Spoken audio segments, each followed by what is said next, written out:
So hello guys, welcome to our channel let's study. तो अब हम कंटिन्यू करेंगे हमारा जो कॉम्बिनेशन ऑफ रेजिस्टेंसेस का न्यूमेरिकल की सीरीज़ चल रही थी।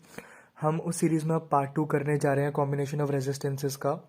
इसमें कॉम्बिनेशन ऑफ रेजिस्टेंसेस के क्वेश्चंस तो हैं ही, साथ ही साथ रेजिस्टर्स और रेजिस्टेंसेस के थोड़े एक्स्ट्रा न्यूमेरिकल्स भी हैं जो कि आपसे थोड़े कॉम्पिटिटिव लेवल्स में पूछे जा सकते हैं। बोर्ड्स में भी आ सकते हैं।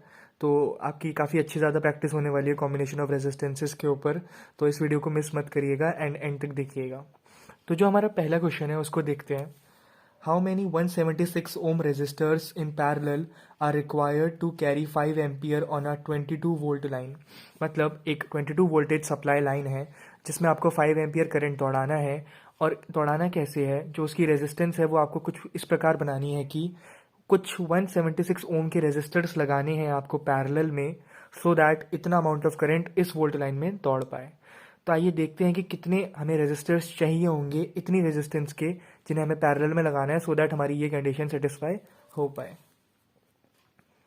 सबसे पहले इसको डायग्रामेटिकली समझ लेते हैं कि ये बात आपसे कही क्या गई है। कितने पैरेलल में आपको 176 ओम वाले रेजिस्टर्स लगाने हैं कि वो 5 एम्पियर का करंट दें एक 220 वोल्टेज सप्लाई लाइन पे।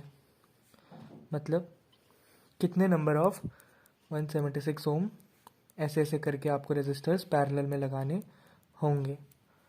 तो आइए, ये इसका डायग्रामेटिक रिप्रेजेंटेशन था। मैं आपको मैथमेटिकल फॉर्म में समझाता हूँ। जैसे कि आप पैरेलल में जानते हैं, सबसे पहले हम फॉर्मूले अपने जो कॉन्सेप्ट है उस पर टिकते हैं।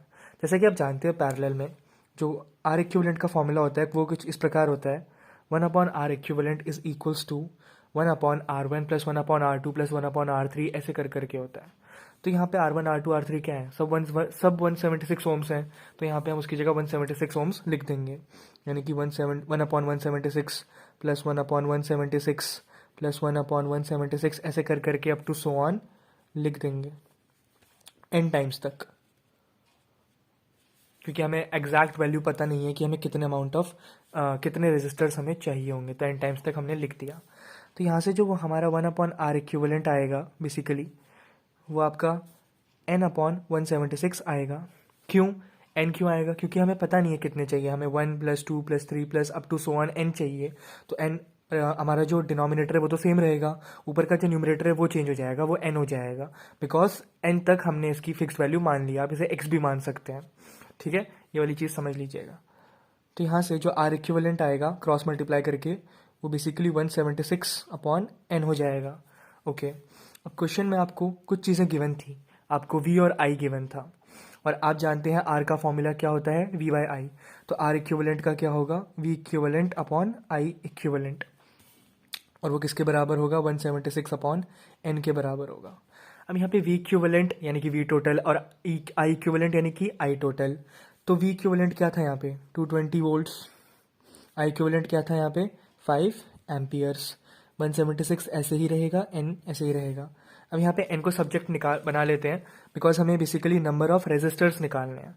तो n यहाँ पे क्या आ जाएगा आपका 176 इंटू 5/220, इतना आपका ये आ जाएगा। अब देखते हैं किससे किससे जाता है। सबसे पहले तो 5 से ये जा रहा है सीधे आपका 44 देन ये आपका 4 टाइम्स जा रहा है डायरेक्ट, यानी कि बेसिकली आपको 4 रेजिस्टर्स चाहिए होंगे। यानी कि ये जो डायग्राम था इसमें आपको बेसिकली 1 2 3 और यहाँ पर एक और 4 रेजिस्टर्स लगाने पड़ेंगे पैरेलल में एक 220 वोल्टेज सप्लाई लाइन से, सो दैट 5 एम्पियर का करंट दौड़ पाए। तो इस तरीके से आपकी कंडीशन सेटिस्फाई होगी, ठीक है। तो जो हमारा नेक्स्ट क्वेश्चन है अब उसकी तरफ मूव करते हैं, आइए। तो अब जो हमारा नेक्स्ट क्वेश्चन है वो बेसिकली आपका मल्टीपल चॉइस क्वेश्चन है, एक ऑब्जेक्टिव टाइप क्वेश्चन है, जैसे आपसे टर्म 1 में पूछे गए थे। तो आइए इसको समझते हैं। इस क्वेश्चन को करने से पहले मैं आपको समझा दूं कि अगर आपने फैक्टर्स अफेक्टिंग रेजिस्टेंस नहीं जानते आप क्या है, तो आप हमारी वाली वीडियो देख सकते हैं फैक्टर्स अफेक्टिंग रेजिस्टेंस के ऊपर, तब जाके आप ये न्यूमेरिकल अच्छे से सॉल्व कर पाएंगे, ठीक है। फिर भी मैं आपको यहाँ पे शॉर्ट में बता दूंगा अगर आपको नहीं आता है तो। दी resistance of A metallic wire becomes 8 times when, यानी कि एक मेटालिक वायर है यानी कंडक्टर है जिसकी रेजिस्टेंस 8 टाइम्स हो जाती है। पूछी गई है कब होगी, क्या जब उसकी लेंथ को डबल करें या फिर उसकी लेंथ को ट्रिपल करें, या लेंथ को डबल करा जाए और रेडियस को हाफ करा जाए। रेडियस को आप एरिया ऑफ क्रॉस सेक्शन से रिलेट करेंगे, आगे बताऊंगा कैसे। या फिर लेंथ को हाफ करें या फिर रेडियस को डबल करें, मतलब लेंथ के हाफ करने के साथ साथ रेडियस को डबल करें, कौन सी इनमें से कंडीशन है? आइए सबको समझते हैं अच्छे से। ए वाला जो है इसमें बोला है लेंथ को अगर आप डबल कर दें तो क्या फ़र्क आएगा? कोई फ़र्क नहीं आएगा, रेजिस्टेंस भी यहाँ पे डबल हो जाएगी। क्यों? क्योंकि रेजिस्टेंस तो डायरेक्टली प्रोपोर्शनल होती है लेंथ के, ये आप जानते ही हैं, क्योंकि लेंथ ही है फैक्टर अफेक्टिंग एक रेजिस्टेंस है जो डायरेक्टली प्रोपोर्शनल होता है आर के। अब बी वाला देखते हैं। बी वाले में आपसे पूछा गया है कि अगर लेंथ को ट्रिपल कर दें तब क्या होगा? लेंथ को ट्रिपल करेंगे तो सिंपल, रेजिस्टेंस भी आपकी क्या हो जाएगी? ट्रिपल, 3 गुना हो जाएगी। क्यों? Same reason, R is directly proportional to L. अब सी वाला जो पार्ट है उसको समझते हैं। सी में बोला है लेंथ को डबल करें और रेडियस को हाफ करें। लेंथ को डबल करें और रेडियस को हाफ करें, सॉरी रेडियस को हाफ करें, ये चीज़ आपसे बोली गई है। छोटे आर से दिखाया मैंने यहाँ पे रेडियस को, क्योंकि कैपिटल आर से मैं यहाँ पे रेजिस्टेंस को दिखा चुका था। ठीक है, आप जानते हैं कि रेजिस्टेंस तो डायरेक्टली प्रोपोर्शनल है एल के, तो नॉर्मल सी बात है, कोई बात नहीं, यहाँ पे डबल हो जाएगी रेजिस्टेंस भी, बट रेडियस का भी यहाँ पर एक फैक्टर है। तो आप जानते हैं रेजिस्टेंस जो होती है वो इन्वर्सली प्रोपोर्शनल होती है एरिया की, और मैंने आपको बताया था एरिया जो बेसिकली होता है वो पाई आर स्क्वायर होता है। पाई यहाँ पर एक आपका क्या है? कांस्टेंट है, यहाँ पे एक आपकी फिक्स्ड वैल्यू है। अगर इस कांस्टेंट को हटाएं तो ए जो है वो आर स्क्वायर के बराबर या फिर डायरेक्टली प्रोपोर्शनल आएगा। तो हम ए की जगह यहाँ पर आर स्क्वायर भी लिख सकते हैं, मतलब आपकी रेजिस्टेंस इन्वर्सली प्रोपोर्शनल है आर स्क्वायर के। यानी कि अगर आपने रेजिस्टेंस को 2 टाइम्स करा तो बेसिकली ये 2 टाइम्स का स्क्वायर यानी कि 4 हो जाएगी, और ये r/4 हो जाएगी, यानी कि रेजिस्टेंस जो है वो आपकी 4 टाइम्स घट जाएगी। यानी कि अगर आपने लेंथ को डबल करा है, जैसे कि यहाँ लिखा गया है, आपने लेंथ को अगर डबल करा तो आपकी जो रेजिस्टेंस है वो भी डबल हो गई उसकी वजह से। बट अगर आपने रेजिस्टेंस को यहाँ पर हाफ करा है, अच्छा यहाँ पर हाफ करने को कहा गया था, हाफ करने को कहा गया मतलब ये 4 टाइम्स इंक्रीज होगी। ठीक है, 4 टाइम्स इंक्रीज क्यों होगी? क्योंकि ये r/4 हो जाएगा। देखिए अगर आपने रेजिस्टेंस को 1/2 करा, रेजिस्टेंस को अगर आपने 1/2 करा तो देखिए आपकी जो रेजिस्टेंस है वो 4 टाइम्स इंक्रीज हो जाएगी। क्यों? क्योंकि रेजिस्टेंस बेसिकली रेडियस के आर स्क्वायर के, रेडियस का जो स्क्वायर है उसके इन्वर्सली प्रोपोर्शनल होती है, ऐसा आप जानते हैं। अब आर को आपने हाफ करा है, यानी कि हाफ का स्क्वायर कितना होता है? 1/4। अब ये 1/4 हो गया तो ये मतलब अगर ये 1/4 हो गया है तो ये उसका अपोजिट अफेक्ट होगा, यानी ये 4 टाइम्स हो जाएगा। तो एक रेजिस्टेंस डबल कर रहा है, एक रेजिस्टेंस 4 टाइम्स कर रहा है, और 4 × 2 8 होता है। तो यहाँ से आप जानते हैं कि समझ जाएंगे आप कि रेजिस्टेंस जो है यहाँ पे 8 टाइम्स होगी। आप समझ गए क्यों 8 टाइम्स होंगी? जैसे कि आपसे क्वेश्चन में पूछा गया था 8 टाइम कब होगी, वो सी वाली कंडीशन में जब सेटिस्फाई होगी तब होगी, यानी लेंथ को डबल करें और रेडियस को हाफ करें। अब ये वाला इसको भी आप करके देख सकते हैं कि लेंथ को हाफ करें और रेडियस को डबल करें, वो आप खुद से करिएगा समझने के लिए। ठीक है, इस चीज़ को आप समझिएगा कि कैसे करा गया। First of all resistance length के डायरेक्टली प्रोपोर्शनल है, और जो रेडियस का स्क्वायर है उसके इन्वर्सली प्रोपोर्शनल है। फिर लेंथ को डबल करा तो रेडियस डबल हुई, आर यानी जो हमारी रेडियस है उसको अगर हाफ करा तो जो रेजिस्टेंस है वो हमारा 4 टाइम्स हुआ। यानी 2 इफेक्ट आ रहे हैं, एक डबल कर रहा है, 4 टाइम कर रहा है, डबल और 4 टाइम का मल्टीप्लीकेशन 8 टाइम्स। तो इस तरीके से हमारा ये रेजिस्टेंस 8 टाइम्स आई, हमें पता चला। ठीक है, जो हमारा नेक्स्ट क्वेश्चन है आइए उसको सॉल्व करते हैं अब। तो आइए देखते हैं अब जो हमारा थर्ड क्वेश्चन है उसे सॉल्व करते हैं। A resistor with resistance R is connected to a battery with voltage V to produce a current I. What would be the new current in terms of I यानी कि previous current if the voltage is doubled and radius is halved? ठीक है, आप यहाँ पे radius नहीं होगा मेरे ख्याल से, यहाँ पे रेजिस्टेंस होगा। ठीक है, आइए इसे सॉल्व करते हैं। मतलब आपसे बोला गया है कि एक रेजिस्टर है जिसकी रेजिस्टेंस R है, और उसको जिस बैटरी से कनेक्ट करा है उसकी वोल्टेज V है, और वो जितना अमाउंट ऑफ करंट प्रोड्यूस कर रहा है वो I है। ठीक है, अब आपसे बोला गया कि न्यू करंट क्या होगा I के टर्म्स में ही, मतलब पुराने करंट के टर्म्स में ही आपको बताना है कि नया करंट क्या होगा अगर आप वोल्टेज को डबल कर दें, यानी V जो है वो आपका 2V के बराबर बन जाए, और जो रेजिस्टेंस है वो आपकी हाफ हो जाए, यानी रेजिस्टेंस जो है वो R/2 हो जाए। देखिए इसको सिंपल तरीके से समझने की कोशिश करते हैं। आप ओम्स लॉ से जानते हैं V किसके बराबर होता है? IR के बराबर होता है। ठीक है, तो यहाँ से जो I होगा वो क्या होगा? V/R। ये पुराना वाला है। अब नए वाले के लिए आपको क्या करना है? I' लिख देते हैं और V' और R' लिख देते हैं। ठीक है, अब नए वाले में क्या हुआ? जो ये V' है वो आया कैसे? 2V से। क्यों? क्योंकि आपने वोल्टेज को 2 टाइम्स करा तो ये 2V हो गया, और ये R आर डैश क्या होगा, ये R/2 होगा। क्यों होगा, क्योंकि आपने रेजिस्टेंस को जब हाफ करा तब आपको न्यू रेजिस्टेंस मिली, तो ये R/2 हो गया। अब ये बाय 2 जो है ये ऊपर जाएगा तो ये 4 में कन्वर्ट हो जाएगा, यानी 4V/R आएगा आपका आई डैश। अब जो आई डैश है वो आपका 4V/R आया, और बेसिकली आपका जो V/R था वो I था, तो यहाँ पे V/R की जगह हम I को पुट कर सकते हैं, तो आपका 4I आ गया।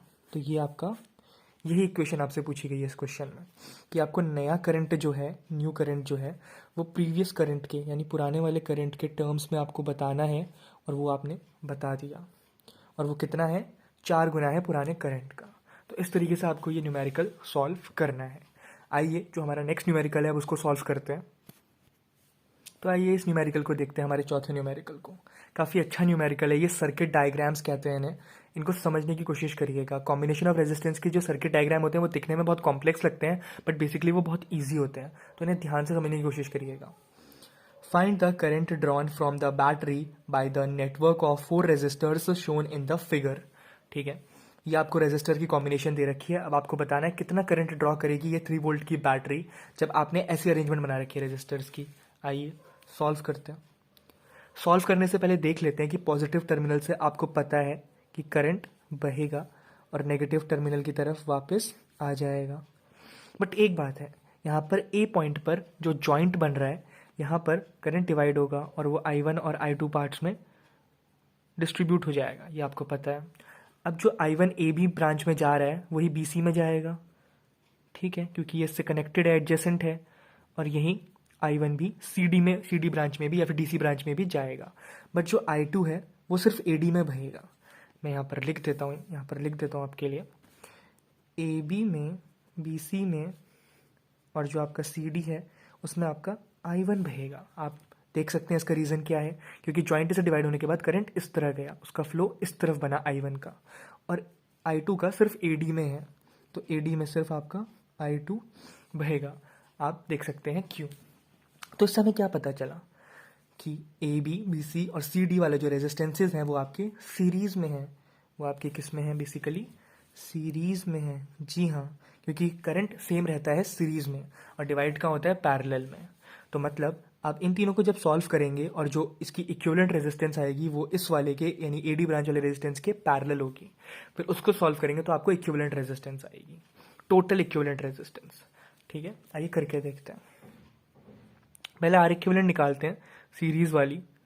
उसमें तो कुछ नहीं करना, आपको 10 + 10 + 10 ओम्स कर देना है, सिंपल। तो आपका कितना आ गया, 30 ओम्स। अब ये जो 30 ओम्स है ये आपका 10 ओम्स वाले के साथ क्या है, पैरेलल में है। तो आइए 1/R इक्विवेलेंट जो है हमारा पैरेलल वाला, उसको सॉल्व करते हैं। 1/30 + 1/10, तो ये बेसिकली आपका 10 + 30/300 के बराबर है। ये आपका 40/300 के बराबर आ गया। अब इसका रेसिप्रोकल आर इक्विवेलेंट जो है ये नेट, इसको पैरेलल वाला भी कह सकते हैं, पैरेलल वाला ही आपका नेट है।